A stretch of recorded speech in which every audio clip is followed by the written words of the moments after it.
It took everything away from me today. No inventory, no eBay store, no reputation, no customers, no money invested, and told me I had to rebuild my TCG business from scratch. I honestly wouldn't be that worried about it. Not because it would be easy, it wouldn't be easy, but because I know exactly what I'd do differently.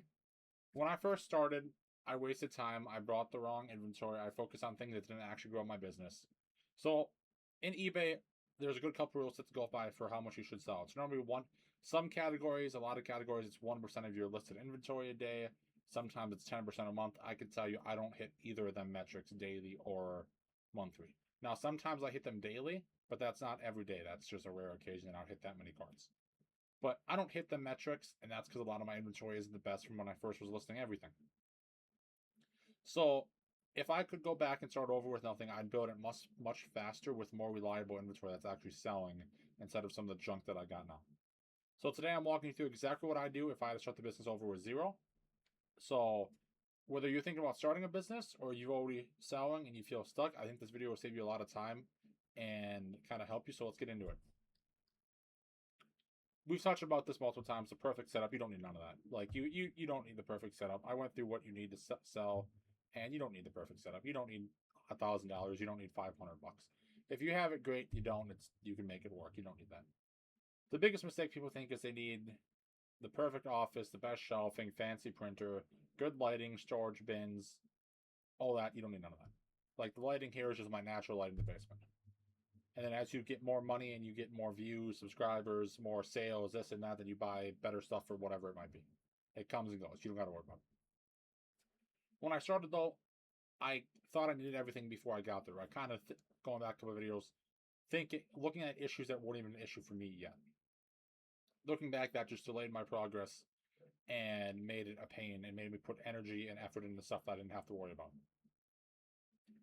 At the end of the day, to start, all you need is cards, your whatever you're selling on, a flat surface, and a phone if you don't have a scanner to list cards. Now, it's not ideal, and it's going to suck to list a lot of cards that way, but you can do it. You can also make a cheap lighting box or buy one off Amazon to get very good pictures without spending a lot of money. You can buy little card stands, natural light, go outside, buy a little light box with the LEDs on top. Perfect.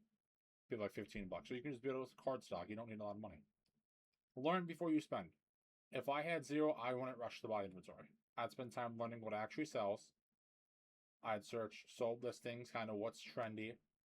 I'd do a lot of YouTube searching online, looking at experienced sellers, not these people that say they're gurus, people who are actually getting into the nitty gritty and getting into the good topics of what sells, what they're doing. I'd learn the difference between inventory that moves quickly and inventory that just sits.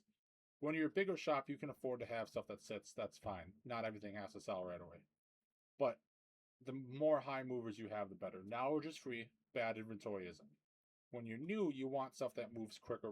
You want stuff that moves quicker all the time, but when you have so much stuff and a bigger shop, you can afford some cards to sit. It happens. Like I have plenty of cards that sit that just who knows. I don't know if they'll ever sell. Then I have cards I list one day, they sell out instantaneously. It happens. One of the fastest ways to lose money in this business and in I think any business is buying things because they look cool instead of actually things that you need or actually that will sell. Start small. One thing I wouldn't do ever is take out a loan to build the business or empty your savings to get into this business. You don't need to do that.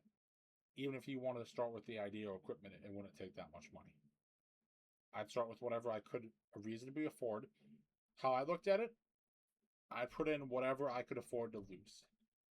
You can make the business work. Do not think you can fail. Failure is not an option. Failure is an opportunity to learn. You learn from it, you grow, you get better.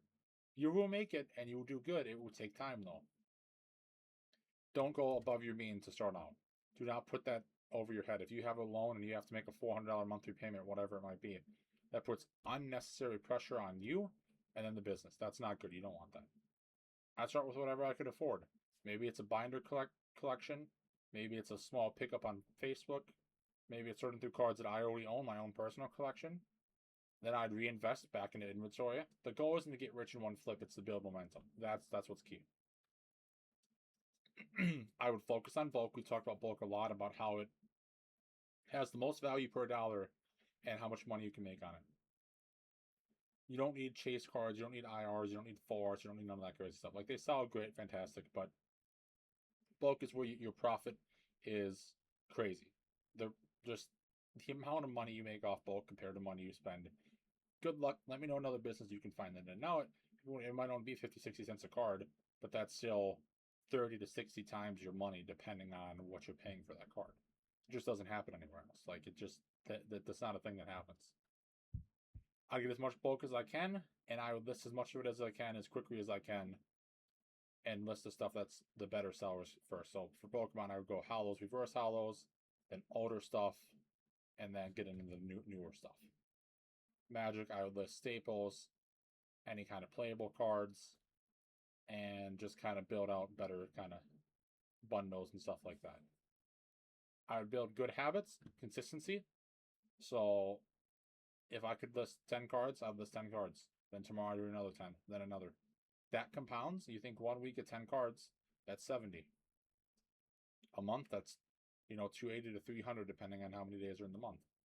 So that compounds. Or if you do 100, that's a lot of cards. And 1 week, that's 700 cards. That's a lot of cards. That's a lot of listings. That's a lot of eyeballs on your business. That's how your business grows. Don't compare yourself. This one is hard. You see YouTubers buying $200,000 collections, $20,000 collections. You'll see people posting massive sales, talking about $50,000 slabs at shows. You wonder why you're not there yet. The truth is, you're only seeing the highlight of that. You don't see the years of work behind it. You don't see, like me, I'm still not massive by any means, but I'm way better off in this business than I was a month ago, or 2 months ago, or almost 3 months ago now when I first started. I haven't even been in this business 90 days.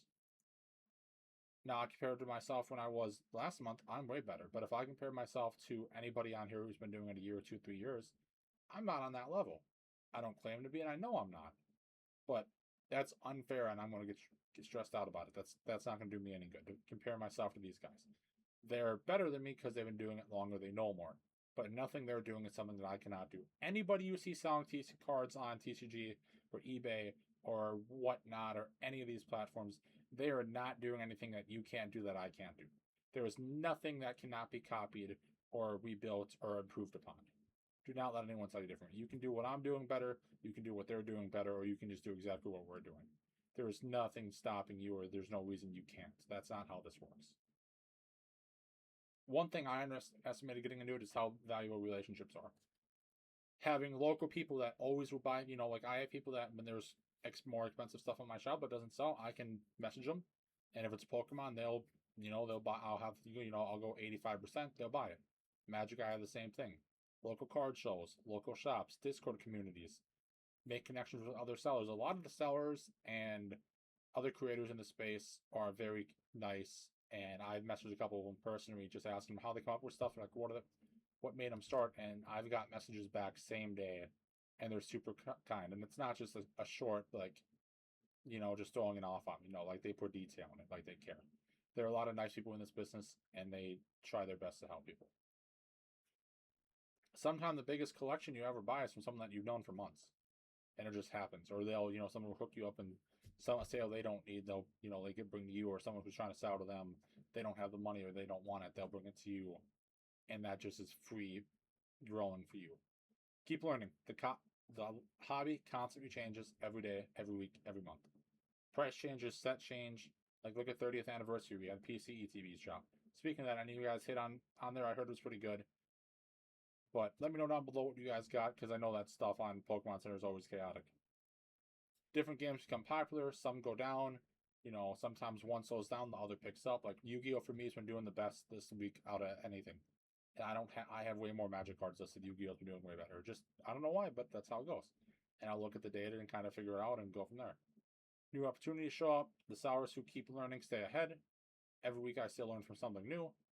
That's one of the reasons I enjoy this business so much, and business in general, is there's so much to learn from. My biggest mistake, I wish I got into this sooner. Like, if I had to pick one mistake that I'd never make again, it would be waiting. Waiting until I had more money, better equipment, I knew everything. The truth is, you learn from doing. Now, some people learn from watching, and you can learn from watching to a certain degree. But a lot of this you need to learn hands-on. You need to do. You need to make that mistake. You need to buy that bad inventory. You're going to misprice a card and lose some money on it. It happens. It's okay. That's part of the process. That's the growing pains of the business. People who succeed aren't the ones that avoid the mistakes. They're the ones that learn from it and keep on moving. If I woke up tomorrow with absolutely nothing in this business, I still believe I could build this business. Again, I honestly think I could build it better in less time. Not because I'm lucky, not because I know some secrets. Now, I do know more than someone starting out, but that's just because I've lived it. I don't know anything secret that you can't do, though, which is experience. It's because I know what works. Listing consistently, keep learning, reinvest your profits, focus on building something that gets a little bit better every day. That's how businesses grow. So if you're starting your own business, let me know in the comments what stage you're at. I'd love to hear your story, and I'll do my best to answer any and all questions I get. So if you enjoyed the video and you want to follow the journey as I continue to build Cardborn, make sure to subscribe, leave a like, and join the Discord. We'd love to have you there. But I think that's it for today, guys. Have a safe day. I know if you're up in the Midwest like me, the horrible weather right now, hot, wildfire smoke from Canada coming in, so stay safe out there if you're getting affected by that smoke. But yeah, thanks for watching. I'll see you guys in the next one.